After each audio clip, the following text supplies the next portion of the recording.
시청자 여러분 안녕하십니까? BOA 모닝뉴스 시작합니다.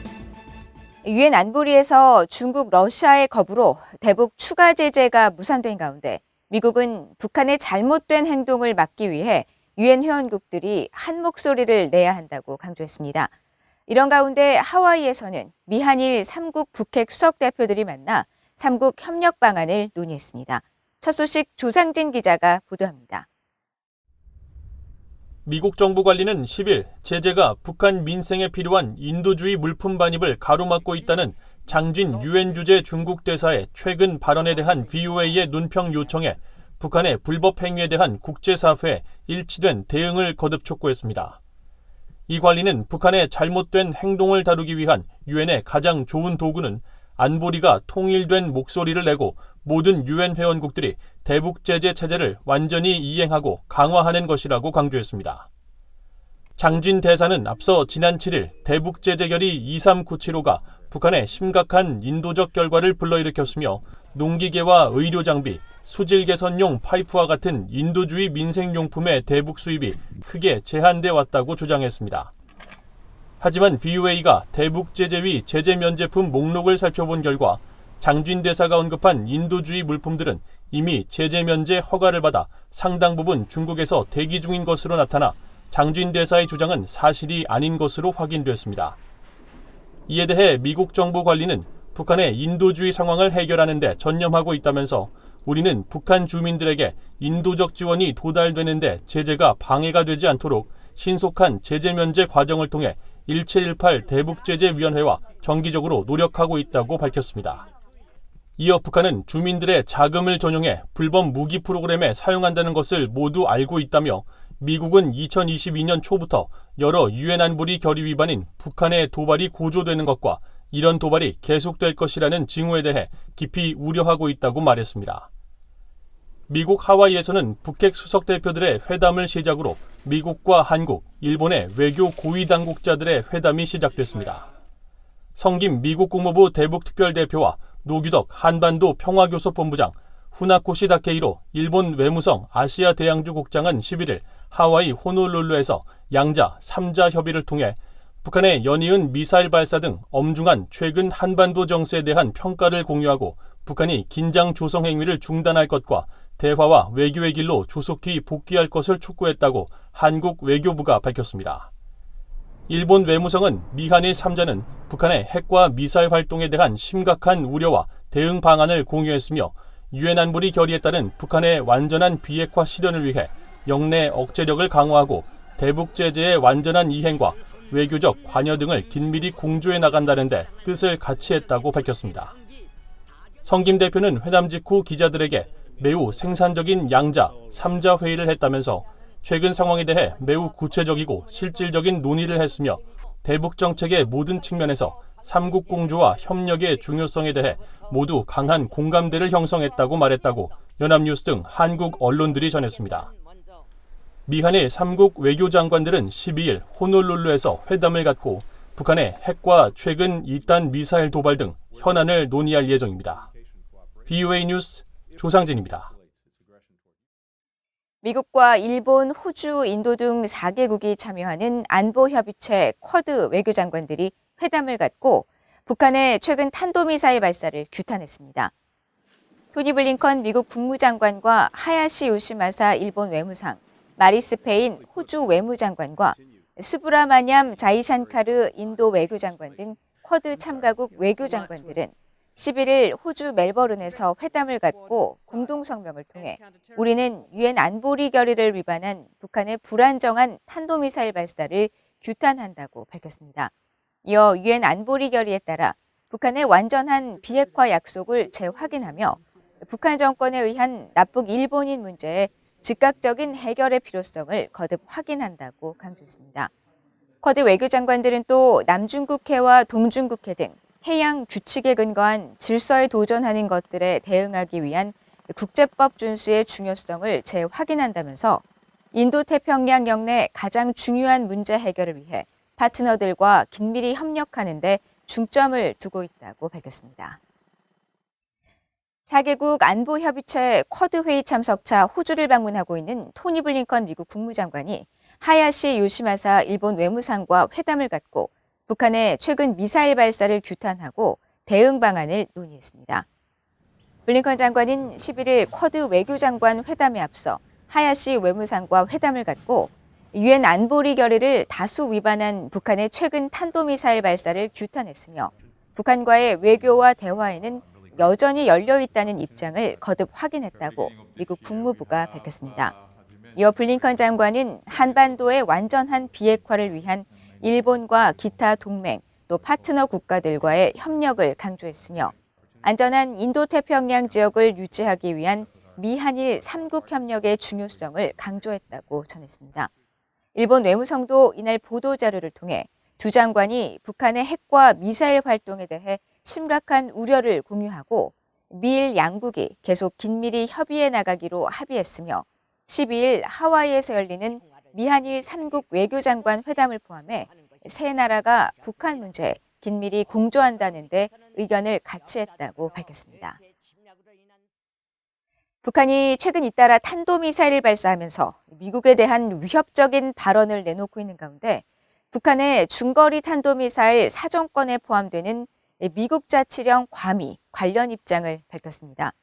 괌에 대한 북한의 위협 수위는 계속 유지되고 있다면서 모든 비상사태에 대비한 계획을 갖추고 있다고 밝혔습니다. 이조은 기자의 단독 보도입니다. 괌의 국토안보 민방위 사무국은 북한이 최근 괌이 사정권 안에 들어가는 미사일을 발사한 것과 관련해 북한의 위협 수위는 기존의 평가를 유지하고 있다고 밝혔습니다.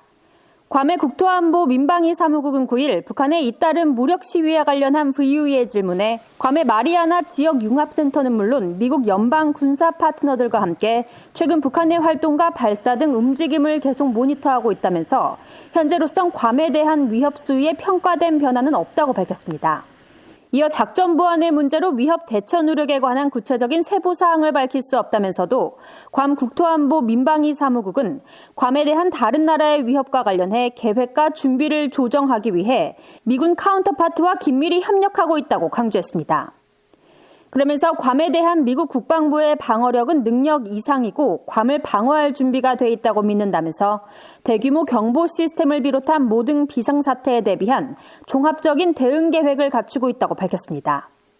앞서 북한은 지난달 30일 미국령인 괌까지 도달할 수 있는 중거리 탄도미사일 화성 12형을 시험 발사해 성공했다고 밝혔습니다.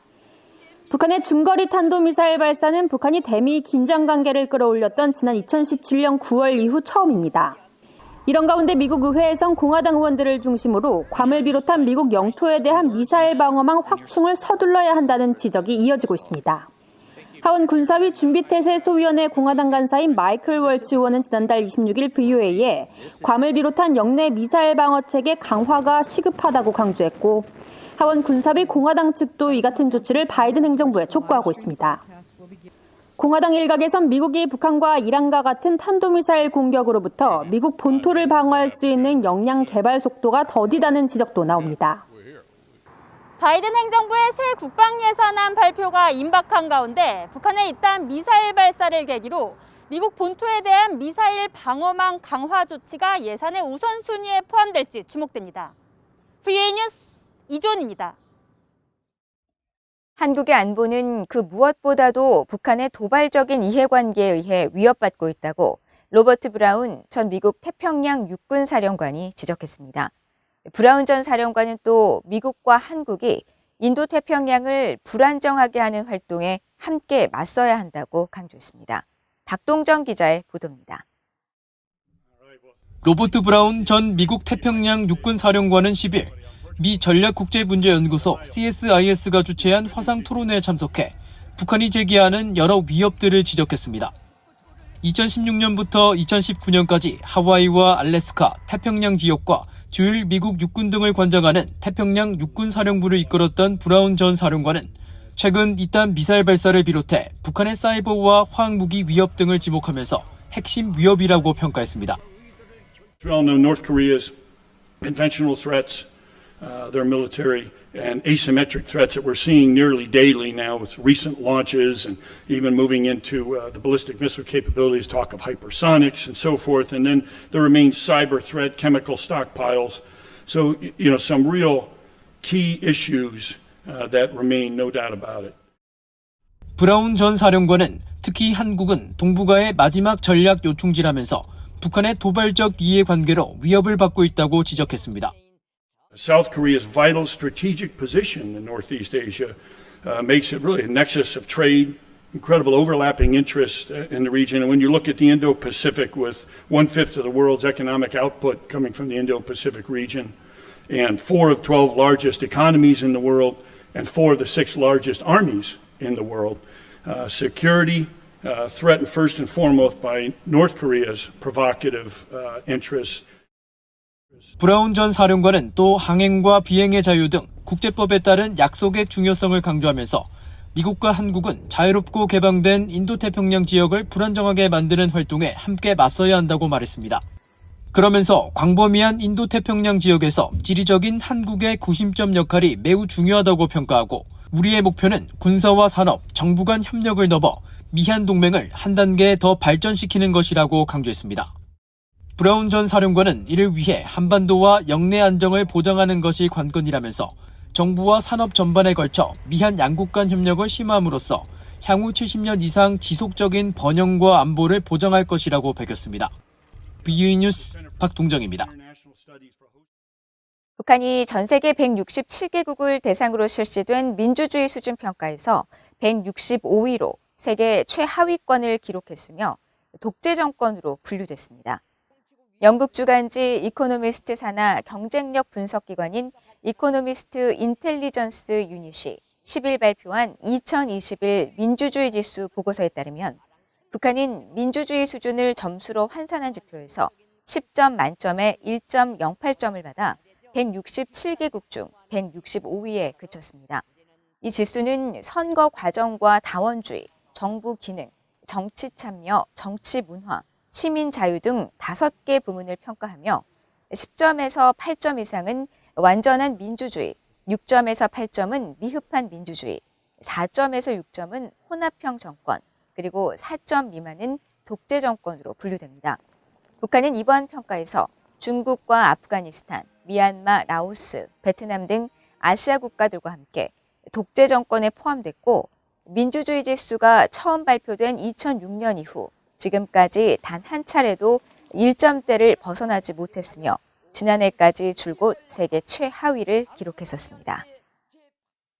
이상으로 VOA 모닝뉴스를 모두 마칩니다. 시청해주신 여러분 고맙습니다.